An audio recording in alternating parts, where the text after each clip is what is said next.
Bueno, bien, llegamos por fin a esta última etapa de esta unidad que reflexiona sobre la lectura, la escritura y la oralidad, y hemos hablado muchísimo sobre la lectura y la escritura.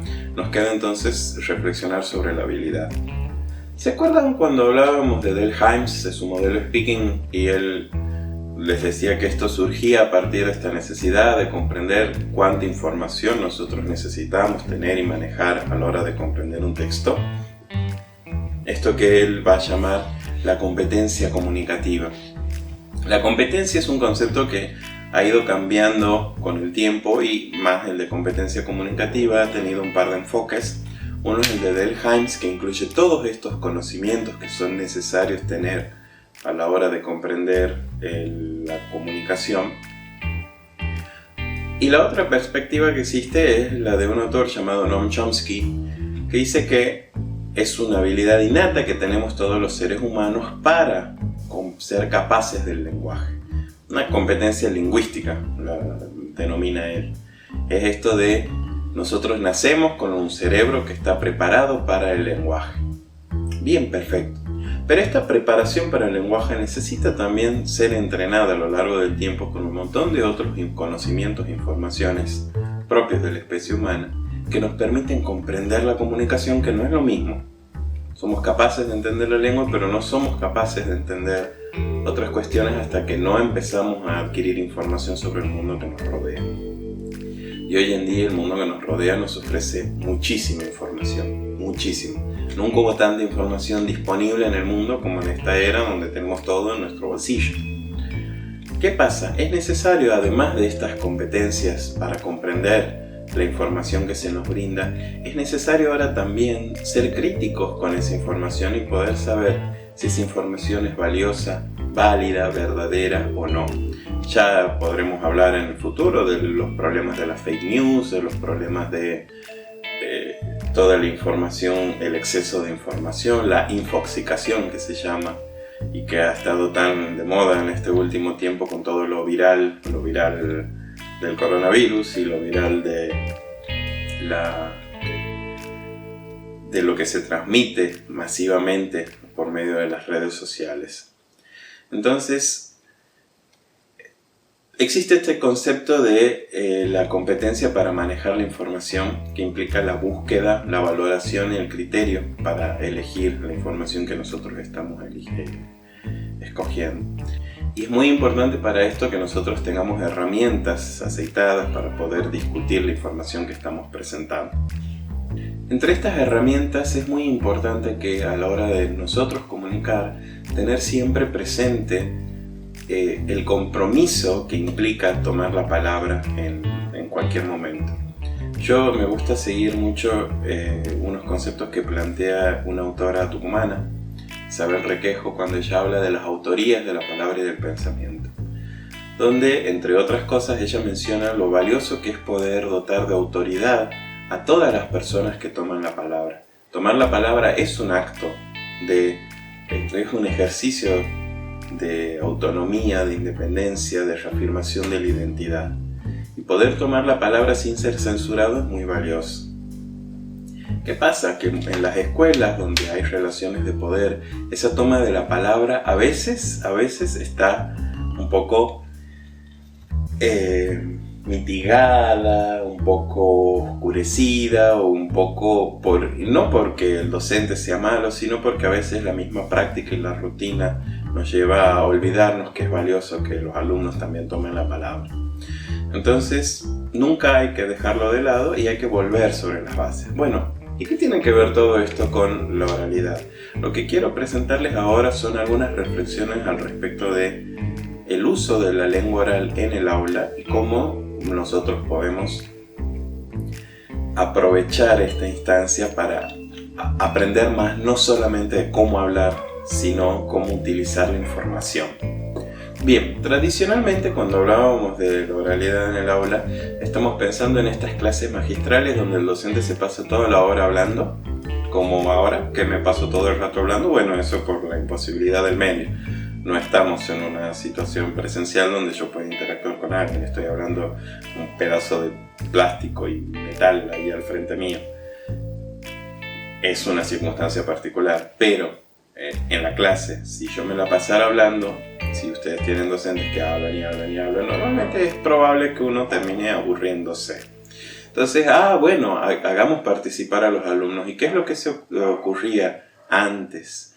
Estamos pensando en modelos tradicionales de educación, eso ya lo verán en otras materias como pedagogía o en didáctica, donde se seguía un modelo que también tiene como base, que podremos pensar, el modelo de Jacobson de emisor-mensaje-receptor. Ahí sí se ve claramente.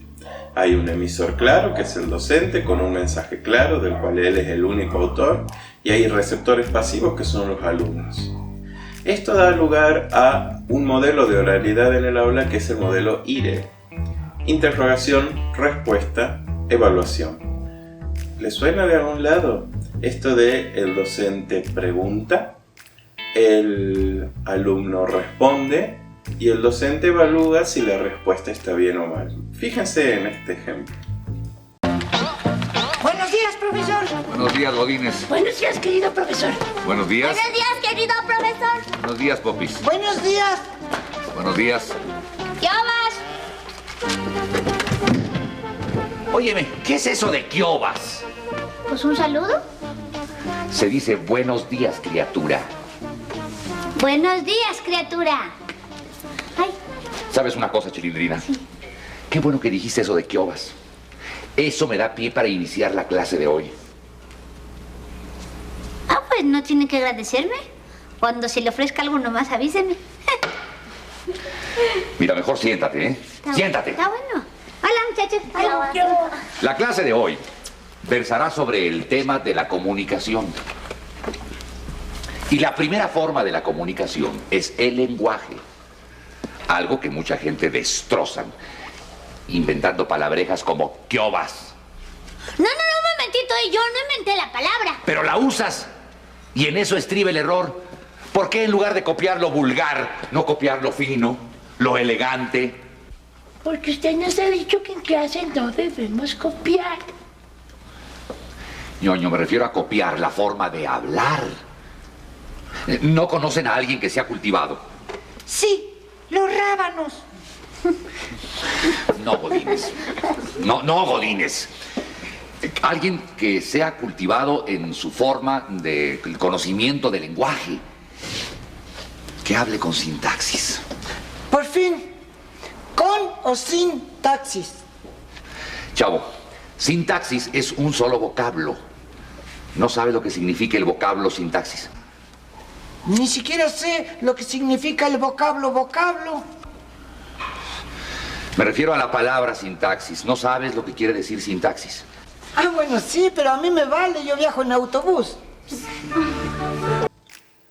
Bien, si recuerdan esta escena, ahí se ve claramente este modelo de interrogación, respuesta, evaluación, donde en realidad el único que tiene la toma de la palabra es el único que tiene autoridad, y el único que conoce, el que tiene el conocimiento, es el docente. Este modelo, por supuesto, ha ido cambiando. La oralidad permite hacer un montón de otras cosas, no solamente intimidar a los alumnos, por ejemplo. La oralidad puede traer beneficios enormes, beneficios académicos y beneficios sociales. Entre los beneficios académicos, uno muy valioso y que es muy importante es visibilizar el conocimiento y el aprendizaje del alumno. Poder visibilizar el pensamiento. Yo, cuando un alumno me dice no entiendo, indago mucho y pregunto mucho, porque yo necesito saber dónde no entiende, o qué no entiende, o cómo no entiende. Y si el otro alumno necesita poder poner en palabras qué es lo que está entendiendo, cuál es el razonamiento que está siguiendo, para que yo pueda entender eso, lo aprendí, por ejemplo, en clases de idioma, donde una docente me preguntaba siempre, bueno, a ver, ¿por qué crees que es esta respuesta A? ¿Y qué te llevó a pensar eso? ¿Y cuál es el razonamiento que has seguido? ¿Y cómo lo has ordenado la información en tu cabeza? Todo eso fue muy valioso y es una experiencia muy valiosa para entender que es necesario visibilizar lo que uno está pensando en el aula para poder ayudar a los alumnos. Y para eso el alumno tiene que querer hablar, Porque si el alumno no quiere hablar, o si vivimos en esta cultura de la censura, donde no le permitimos al alumno con problemas visibilizar sus problemas, entonces no vamos a poder solucionarlo ni ayudarlo a aprender mejor. La oralidad también desarrolla la memoria. Las culturas orales, que son anteriores a las culturas escritas, almacenaban todo en la memoria. Y todos esos relatos de tradición oral que se pasan de generación en generación, se entrenaban porque era la única manera de reservar la historia de la humanidad. Cuando no había escritura, dependíamos de la memoria colectiva del pueblo. Esto es, que todas las personas en el pueblo recordaran los eventos para poder transmitirlos, para que la gente sepa cuál es su historia y cuál es su origen. Hoy que tenemos la escritura nos ayuda, pero también el desarrollo de la escritura y más aún el desarrollo de Google nos han generado esta circunstancia de que la memoria no está tan entrenada como antes. Entonces, poder hacer buen uso de la oralidad también desarrolla la memoria. Desarrolla el lenguaje y el razonamiento, por lo mismo que ya expliqué anteriormente, y ayuda a las prácticas de las disciplinas. Todas las disciplinas se manejan con oralidad. Algunos docentes de esta misma carrera que ustedes están siguiendo me habrán cuestionado alguna vez: pero si todo es lengua oral, ¿por qué hablan tanto de la escritura? La oralidad es también importante. Sí, es muy importante, es muy valiosa. No es la única.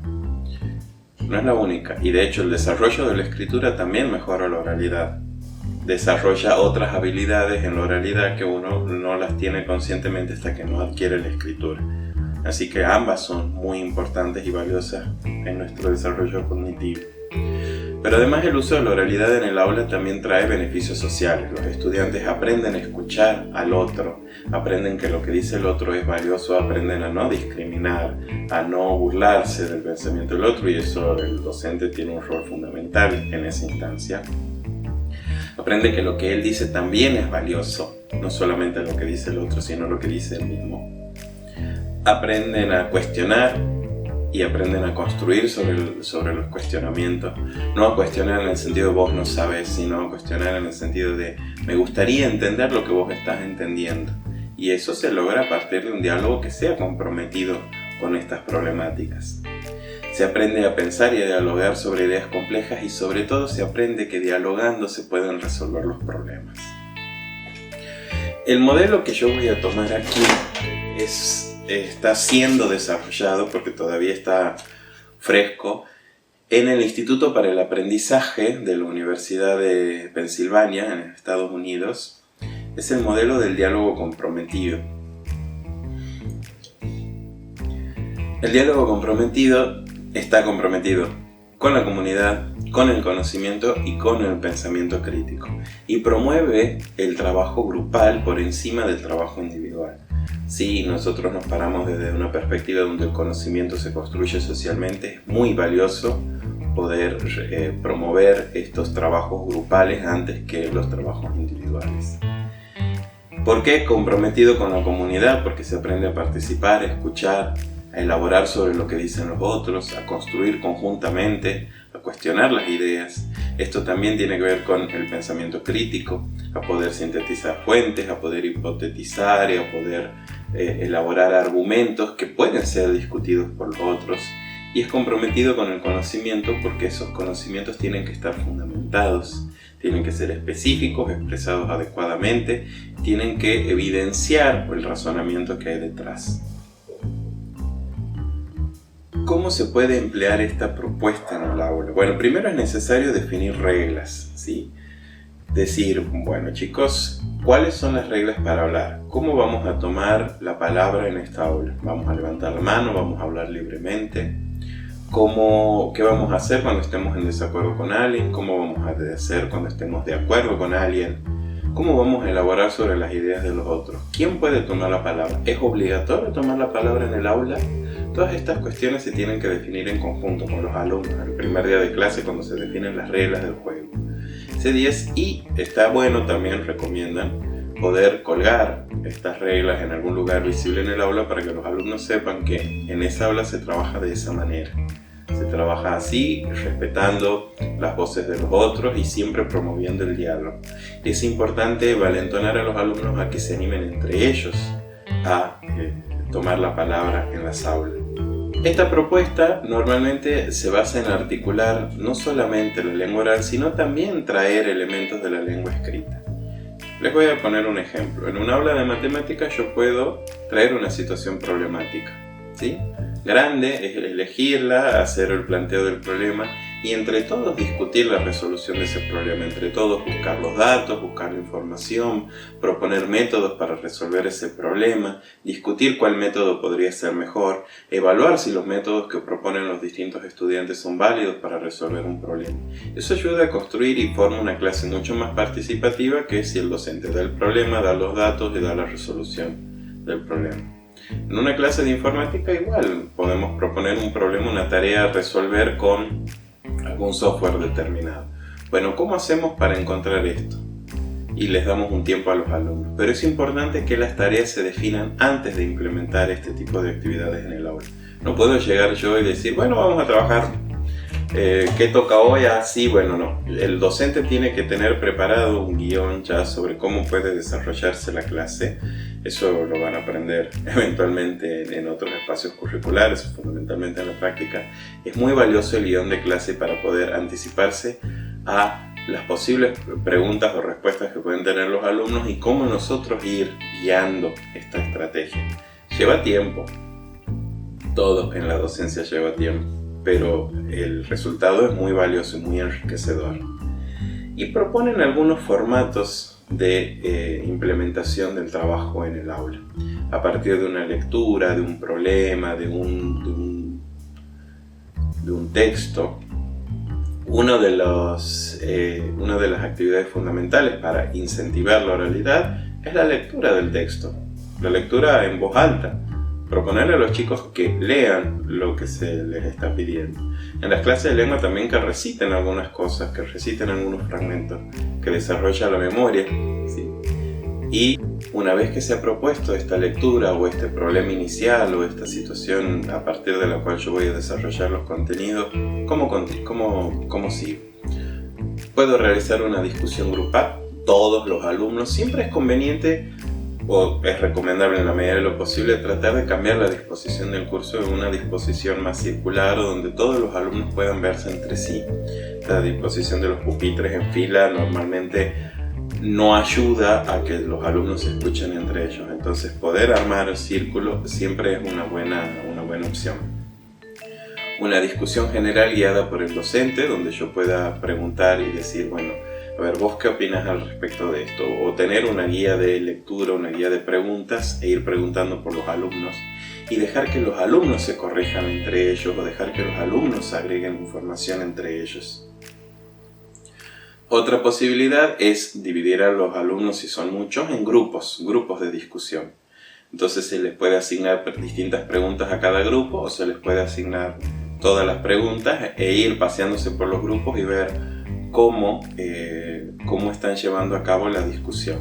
Las discusiones siempre son valiosas si después se realiza una puesta en común donde los alumnos puedan exponer eso que han discutido en el interior del grupo. Esto puede dar lugar a exposiciones individuales, por ejemplo, donde cada alumno vaya y exponga y donde los demás puedan participar y colaborar con lo que explicó el alumno. O incluso proponerle a los mismos alumnos que sean ellos los que guíen las discusiones. Esto si armamos una exposición de un alumno, quizás proponer en un grupo donde una pareja pueda preguntar a los demás alumnos y entre ellos ver que están aprendiendo a dialogar y a resolver problemas a partir del diálogo. Ahora, hay algunos formatos muy interesantes. Hay uno que quiero discutir particularmente que me llama muchísimo la atención y que me parece que es muy valioso para poder analizar el funcionamiento, el razonamiento de un grupo de alumnos, que es el que se llama la pecera. Se lo llama así porque se divide al curso o al grupo de alumnos en dos. Un observador que está afuera y uno participante que está adentro.